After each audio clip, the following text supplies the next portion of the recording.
Selamat pagi anak-anak. Apa kalian? Luar biasa. Yes, yes, yes. Nah, jadi kita kembali lagi pada pelajaran yang minggu lalu ya. Kita akan bahas kembali nih. Nah, sebelum kita mulai pembelajaran, aku minta satu orang untuk memimpin doa. Siapa? Maju ke depan. Teman-teman, sebelum kita belajar, mari kita berdoa mulai. Doa selesai.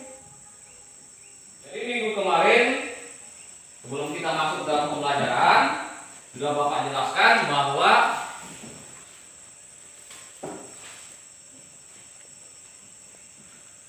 manusia itu memerlukan hutan. Jadi ini kemarin ada sudah dijelaskan ya. Hutan.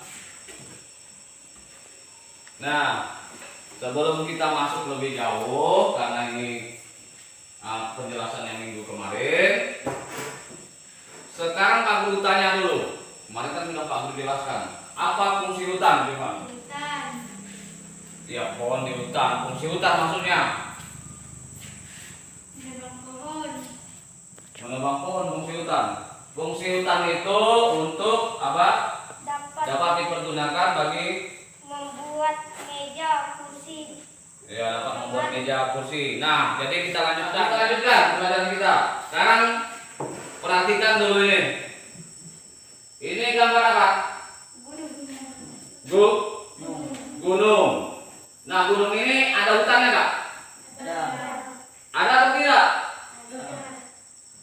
Nah, ini hijau ya, gunungnya hijau. Perhatikan. Nah, kalau seandainya gunung ini ditebang, pohonnya jadi akan menjadi apa? Banjir. Kemudian tanah longsor. Nah ini akibat tidak adanya pohon.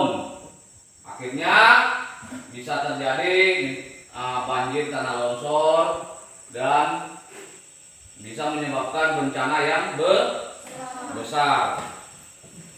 Nah, sekarang Bapak tanya dulu, siapa yang orang tuanya kerja tukang? Nah, sekarang Pak Guru tanya, tukang itu biasanya membuat apa? Membuat rumah. Membuat apa biasanya? Meja, ya. Jadi tukang itu biasanya membuat rumah. Dari apa rumah itu bedanya? Kalau sekarang pakai bata, sekarang biasanya pakai apa itu? Kayu. Kayu itu biasanya ngambilnya di mana? Di hutan. Nah, makanya hutan itu sangat berfungsi bagi manusia. Ya, gunanya untuk membuat rumah, misalnya membuat kursi. Itu fungsi gunanya ya. Nah, tetapi kita harus bagaimana supaya hutan kita tidak gundul, tidak seperti ini tadi. Kalau ditebang terus maka akan terjadi banjir. Caranya kita harus menebangnya sesuai dengan kebutuhan. Jadi harus sesuai dengan kebutuhan. Makanya fungsi hutan itu harus kita gunakan secara baik. Mana kalau tukang tadi, bagaimana mereka mendapat kayu tadi? Kayunya di hutan. Di hutan itu nebangnya bagaimana supaya hutan kita tidak gundul. Jadi seadanya, misalnya sepenuhnya saja mau buat kursi atau meja, kita gunakan kayu yang tidak menyebabkan hutan gundul. Bagaimana caranya supaya hutan kita tidak gundul? Bagaimana caranya supaya tidak gundul? Menanam kembali. Sekarang Pak Guru bagi tadi kelompok 1. Nah, ini kelompok 1, pertanyaannya beda dengan kelompok 2 ya. Apa fungsi guna kayu bagi kita? Nanti kerja sama-sama di situ. Kemudian kelompok 2, siapakah yang membuat kursi dan meja?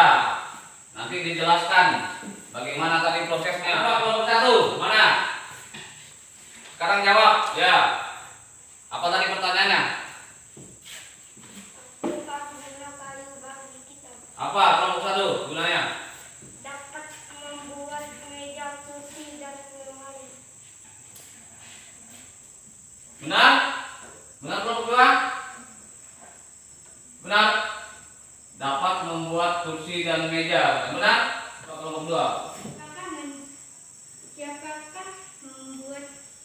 Siapakah yang membuat kursi dan meja? Siapa di situ? Tukang. Tukang. Sekarang jelaskan bagaimana prosesnya tadi. Prosesnya tadi bagaimana itu? Dari mana dia asalnya? Hutan. Dari hutan. Kemudian dari mana lagi? Menebang pohon. Menebang pohon. Kayu diangkut ke kota. Kayu diangkut ke kota. Apa lagi? Pengrajin kayu. Pengrajin kayu. Apa lagi? Toko mebel. Toko mebel. Apa lagi? Pembeli. Ya, pembeli. Jadi prosesnya itu siapa yang membuat kursi meja tadi? Tuh, tukang. Jadi tukang itu mendapatkan kursi meja itu dari kayu. Asalnya dari mana tuh tadi? Pohon semuanya?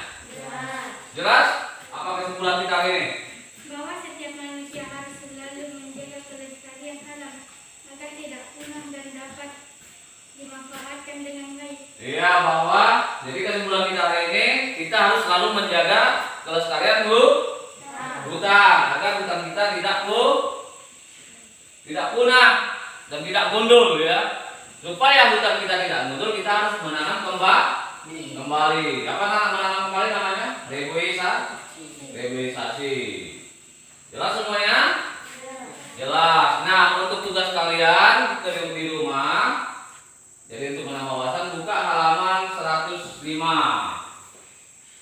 Sudah dapat? Sudah? Sudah. Nah, itu dikerjakan ya. Nah, untuk selanjutnya Bapak pesan dengan kalian supaya pulang ke rumah itu selalu menjaga jarak ya. Selalu memakai masker, kemudian jangan berkerumunan. Jelas? Jelas. Nah, kalau begitu boleh kita tutup pembelajaran kita hari ini. Dan Bapak minta satu orang untuk memimpin doa. Coba.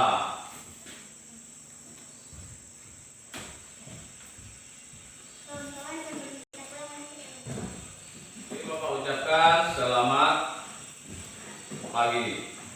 Ya, boleh.